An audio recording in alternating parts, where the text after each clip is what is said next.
Hi hello friends, ఈరోజు మీకు five దిస్ట్ ఎలా తీయాలనేది నేను చూపిస్తానండి. చూడండి, ఇలాంటి ఒక క్లాత్ని తీసుకోండి, బారుగా సన్నగా కట్ చేసుకోండి. ఆ కట్ చేసుకున్న క్లాత్ని పక్కన పెట్టేసుకొని ఒక చిన్న గిన్నెలో కొంచెం ఆయిల్ తీసుకోండి. ఆయిల్ తీసుకున్న తర్వాత ఈ క్లాత్ని అనేది అందులో ముంచాలండి.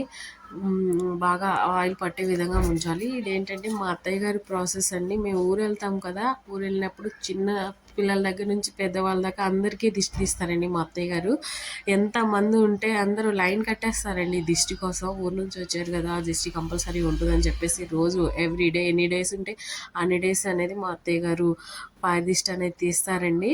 చాలా బాగా తీస్తారు. ఇది చాలా వర్కౌట్ అవుతుంది కూడా. మేము ఎప్పటి నుంచో మా పెళ్ళైన కొత్త దగ్గర నుంచి మా అత్తయ్య గారు తీస్తున్నారండి. వేసిన తర్వాత దీనికి ఫైర్ అంటించుకోవాల్సి ఉంటుందండి. చివర్లో ఫైర్ అంటించుకున్న తర్వాత మీ పిల్లలైతే పిల్లలు, పెద్దలైతే పెద్దలకి చుట్టూరు మూడు సార్లు వెనక్కి తిప్పాలి. తిప్పిన తర్వాత ఒక గంటని తీసుకొని దానికి వేలాడి తీయాలండి. ఇలా దిష్టి అనేది పడుతూ ఉంటుంది. అలా పడితే దిష్టి అనేది మొత్తం పోతుంది.